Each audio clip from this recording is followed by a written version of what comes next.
So let's have a look on the Silver Eagle panel. So here in the middle we have the PFD and the Garmin TXI with a split screen, but you can also make a full screen out of it. But typically I leave it with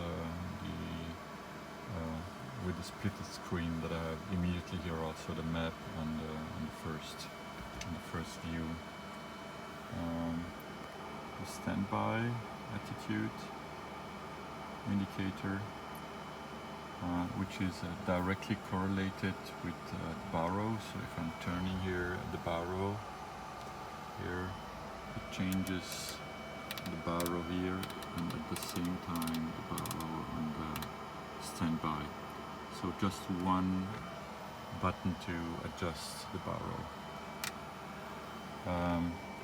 Then the switches are readjusted for the flow. So typically on the 210 you have switches here.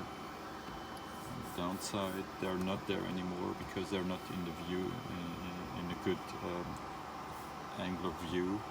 So all the switches are here on the left side, with the flow from left to right or from right to left on start and landing.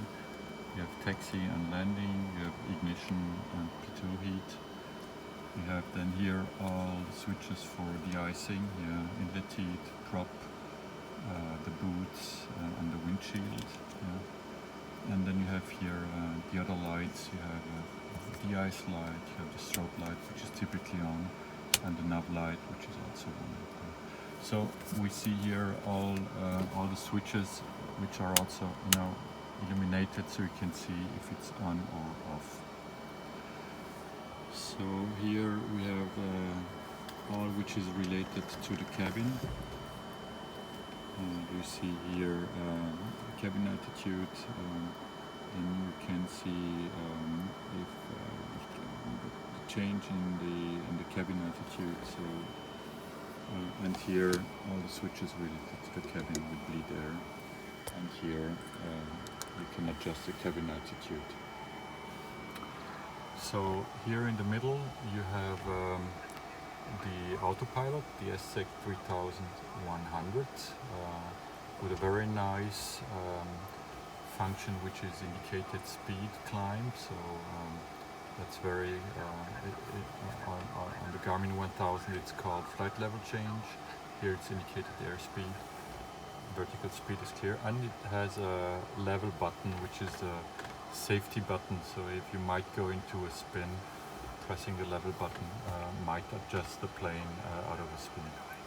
And here you have the control unit for the TXI.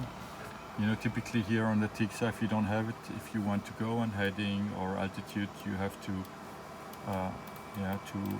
to work with this button and then go for let's say an adjustment here. If you have it here, you have it like on an airliner. You have here all the buttons, and it's directly connected to the TXI. So changing here has an influence on the TXI and over the TXI to the Autopilot. Here you see the GTN 750 and the GTN 650, where you can work with your flight plan, whatever. You can put all those data in. You have the procedures, and so that's in fact the navigation units you might have here, and here you have then transponder. The question was, why do I need a transponder here? It's also integrated in fact here in the GTN. Personally I like it more to have it here separately and to press immediately the buttons, but that's more a personal preference I have. Here you have all the fuel systems with the fuel pumps. You have 5 tanks in the Silver Eagle, so 2 main tanks, 2 tip tanks, and 1 centerline tank. And here you may adjust which pump should work and transfer the fuel from let's say, the specific tank into the main tanks.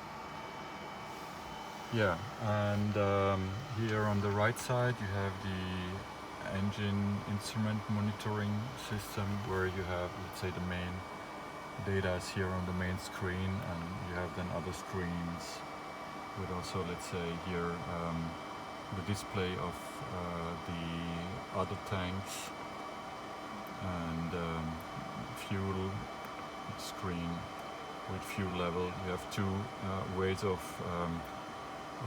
getting your fuel data out of the fuel level or out of the fuel flow. So, and typically they should be close one to the other. Here on the right side, on the co-pilot side, there is an Aspen, an AFD, and a standby transponder.